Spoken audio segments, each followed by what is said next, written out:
Scene diawali dengan trauma seorang Glass akan kehilangan tempat tinggal dan istrinya. Ia juga berusaha agar menguatkan Hawk, anaknya, atas apa yang terjadi. Ia meminta anaknya tetap tenang, karena ia akan selalu ada di sampingnya.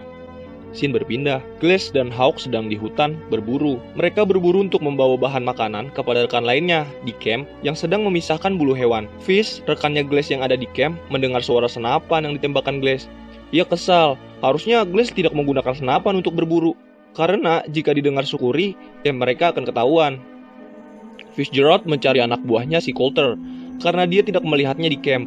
Tiba-tiba, Coulter datang dan meminta tolong. Dia datang dengan badan yang tertusuk panah. Seisi camp kaget atas kejadian itu, dan meminta memanggil kapten. Lalu beberapa orang di camp juga terkena serangan panah, yang gak tahu dari mana. Glass yang masih di hutan dan membersihkan buruannya mendengar ada bunyi tembak-tembakan di camp. Dia pun langsung buru-buru berlari ke camp. Suasana di camp semakin tegang. Banyak Sukuri berdatangan dari atas bukit. Sang kapten yang bingung harus bagaimana meminta semua anggotanya untuk merunduk dan tetap di area hutan. Tapi ada salah satu anggotanya yang panik dan malah keluar hutan. Akhirnya mati dong, dia kena panah. Ternyata Sukuri ini menyerbu, ingin mengambil bulu-bulu yang dimiliki di camp ini. Sukuri makin deket tuh ke camp, dan beberapa udah masuk area camp. Di sini terjadi tembak-tembakan sama panah-panahan. Glass yang udah sampai di camp langsung nyuruh anaknya naik ke kapal biar aman.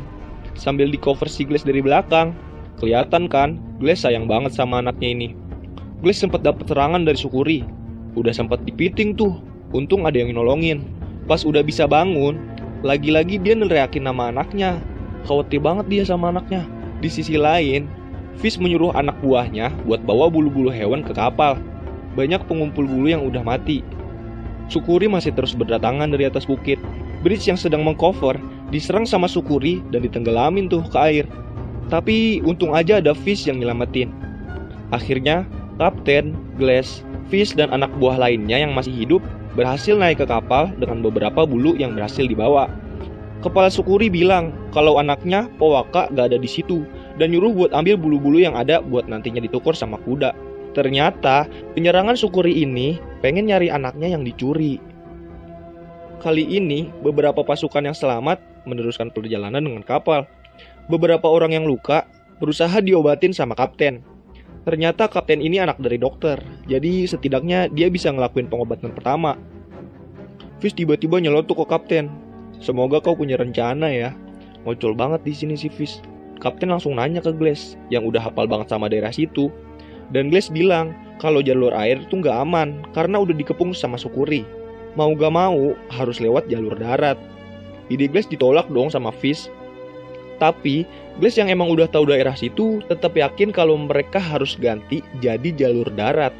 Akhirnya kapten buka suara dan setuju sama Glass untuk lewat darat. Ya udah, sambil ngegurutu Fish setuju. Karena yang bayar mereka itu perusahaannya si kapten.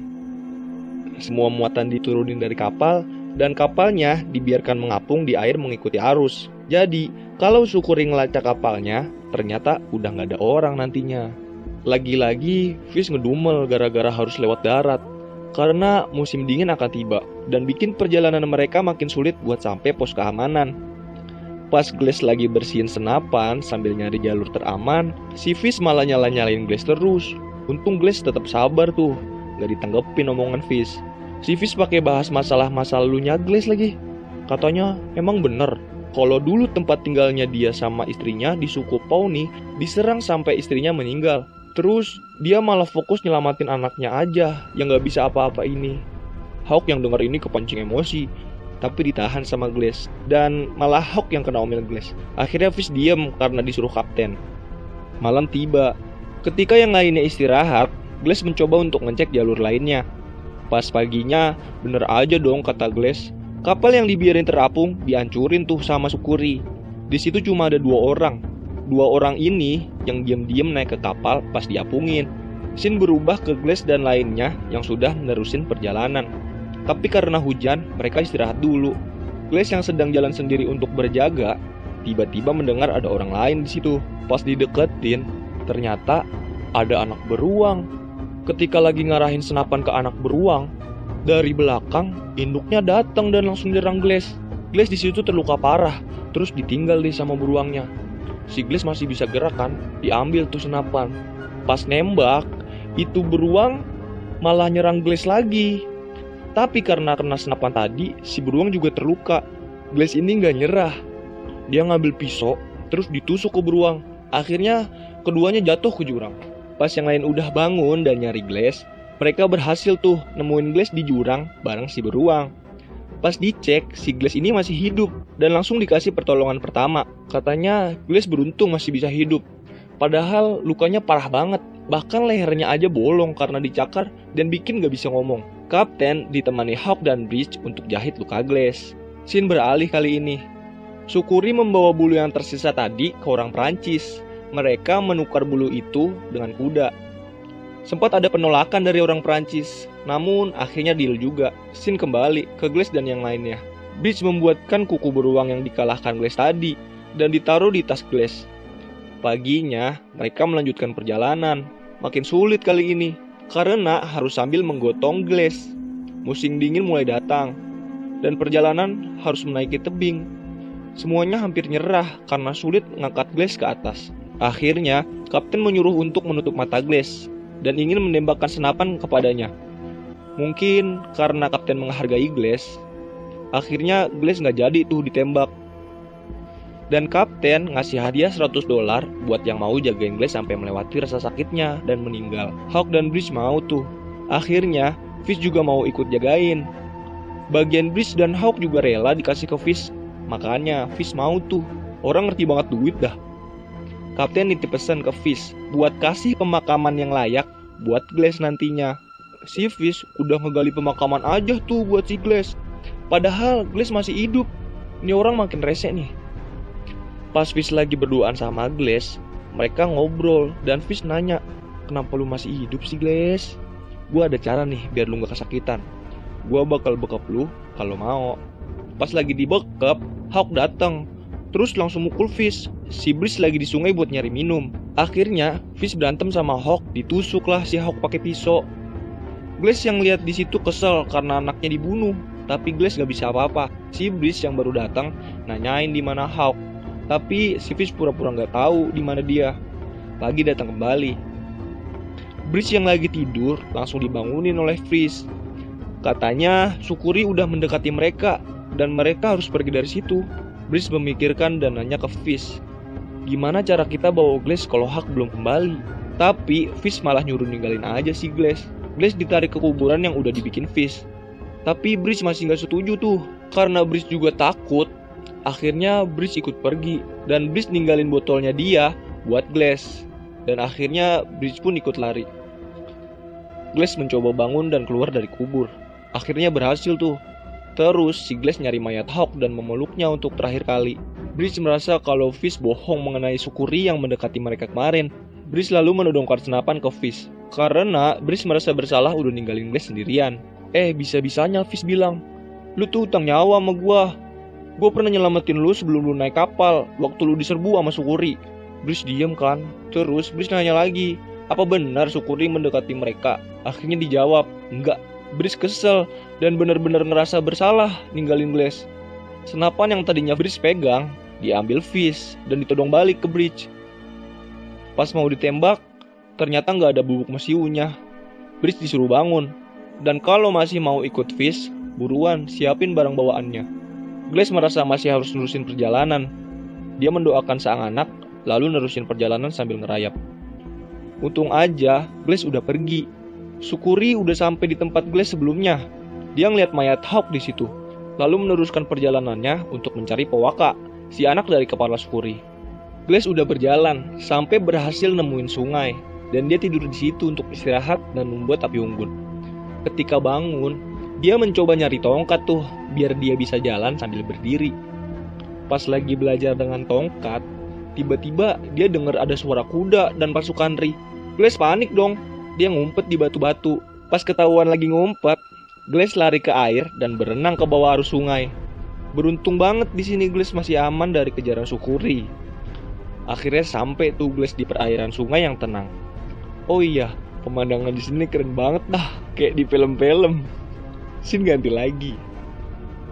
Fish sama Bridge udah sampai di perkampungan suatu suku. Tapi di sini nggak ada siapa-siapa. Bekas ada pembantaian sih kayaknya. Di situ ternyata masih ada satu orang yang tersisa. Bridge yang lihat kaget dan siap dengan senapannya. Tapi karena merasa nggak terancam, Bridge nurunin senapannya dan ngasih orang itu daging yang dia punya. Bridge baik banget ya di sini. Jangan-jangan dia negation ya. Malam tiba, Fish sama Bridge istirahat. Mereka barbekyuan sambil ditemenin ceritanya Fish. Glass yang sedang tidur kedatangan traumanya di mimpi atas kematian istrinya. Sehingga dia bangun dari tidurnya. Pas bangun, dia denger gedebuk-gedebuk tuh dari atas. Pas disamperin, ternyata ada kawanan bison yang diserang serigala. Dia lihat ada satu bison yang diserang dan ditinggal kawanannya. Dia ngerasa nasib bison itu kayak dia. Dia bermalam di situ. Tiba-tiba ada cahaya api. Si Glass ini emang orangnya penasaran kali ya. Disamperin tuh cahaya dan ternyata ada suku lain di situ. Pas lagi ngedeket, suku itu nodongin panah. Tapi dijelasin sama Glass kalau dia cuma mau minta makan dan menjelaskan kalau dia tuh lagi terluka. Akhirnya Glass dikasih makan tuh sama orang itu. Pagi tiba. Si suku itu ngecek badan Glass dan ngebangunin dia. Dijelasin tuh sama Glass kalau dia tuh abis berantem sama beruang dan ditinggalin sama teman-temannya. Dia juga kehilangan anaknya.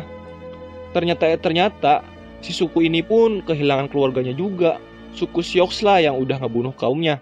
Dia cuma mau ke selatan untuk ketemu suku Pawnee lainnya. Ternyata dia dari suku Pawnee juga, sama kayak istrinya Glass. Dia bilang, aku sebenarnya sakit hati, mau balas dendam.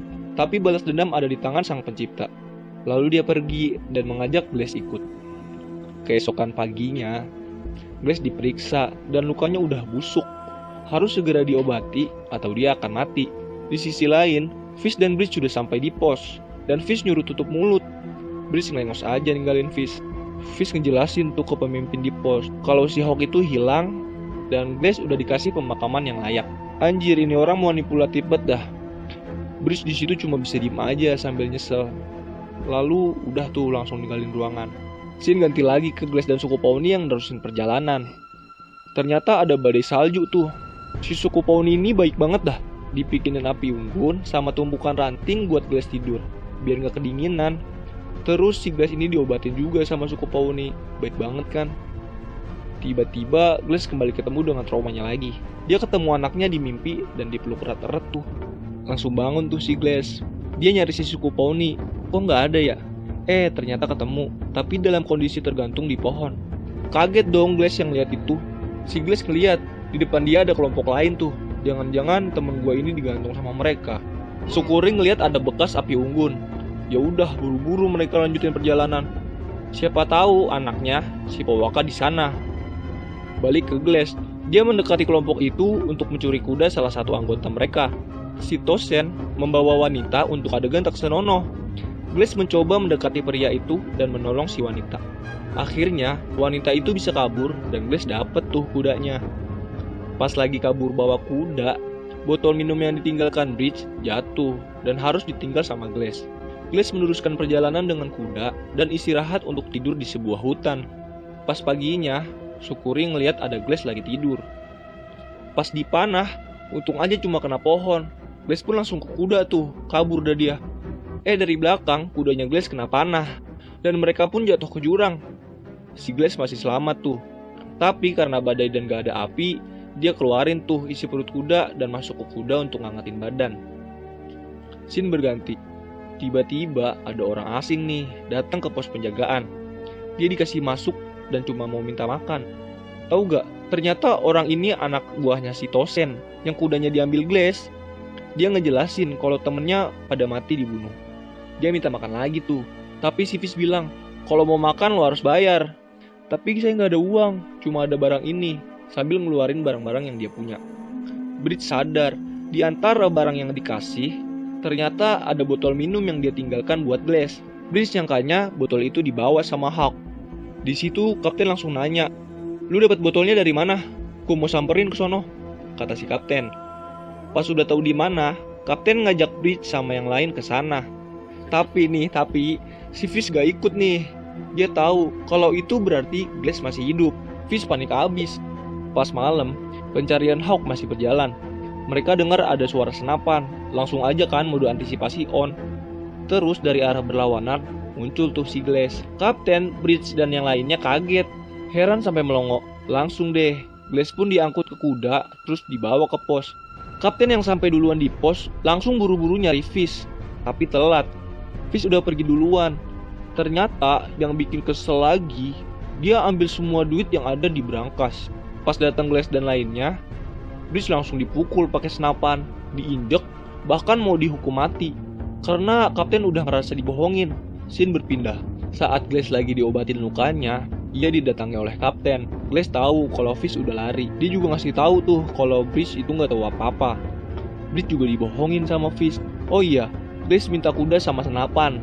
Dia mau ngejar Fish karena pasti masih belum jauh. Awalnya kapten nggak setuju tuh, tapi akhirnya dibolehin. Asal Glass ditemenin sama dia. Akhirnya mereka berdua pergi tuh. Mereka jalan menuju hutan dan bukit. Di sana mereka berpencar. Pas lagi jalan ke atas, Glass dengar ada suara tembakan dari bawah. Tempatnya si kapten. Ternyata itu suara senapan Fish pas lagi nembak kapten. Saat Glass nyamperin, ternyata kapten udah gak bernyawa. Mayat kapten dan kudanya dibawa sama Glass. Pas lagi isi minum, Glass lihat ada batang kayu. Terus dia dapat ide tuh. Perjalanan dilanjutin lagi. Ternyata di high ground, Fish udah nungguin Glass yang mau lewat. Ditembaklah dari atas. Duh! Kena tuh dan jatuh dari kuda. Mayatnya langsung disamperin sama Fish. Pas dilihat, ternyata mayat itu adalah kapten yang badannya disanggah pakai kayu yang dilihat tadi. Cerdik banget deh si Glass ini. Si Glass yang ada di kuda belakang langsung nembak Fish, tapi cuma kena tangan. Fish kabur tuh dan dikejar sama Glass.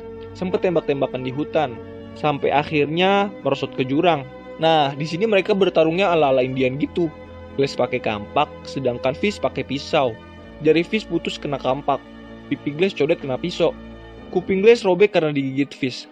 Perut Fish juga ditusuk pisau, tapi dia masih hidup juga dah. Tangan Glass ditusuk tuh pakai pisau. Terus dia cabut pisaunya, abis itu ditusukin ke kakinya Fish. Di sini banyak banget darah berceceran, dan mereka berantemnya udah sampai tidur-tiduran. Mager banget kan. Di seberang sungai datang rombongan Sukuri. Akhirnya Fish dianyutin ke arah Sukuri tuh dan dibunuh sama mereka. Glass langsung ngomong, balas dendam ada di tangan Tuhan. Abis itu Sukuri langsung ke arah Glass. Glass yang udah pasrah aja kalau mau dibunuh, ternyata cuma dilewatin. Tahu gak kenapa gak dibunuh? Karena Powaka yang dicari selama ini adalah cewek yang ditolongin Glass pas mau diperkosa kelompok Toset. Glass coba pulang ke pos dengan susah payah penuh luka. Di situ dia lihat bayangan istrinya lagi. Terus layar gelap kan, dan abis deh filmnya.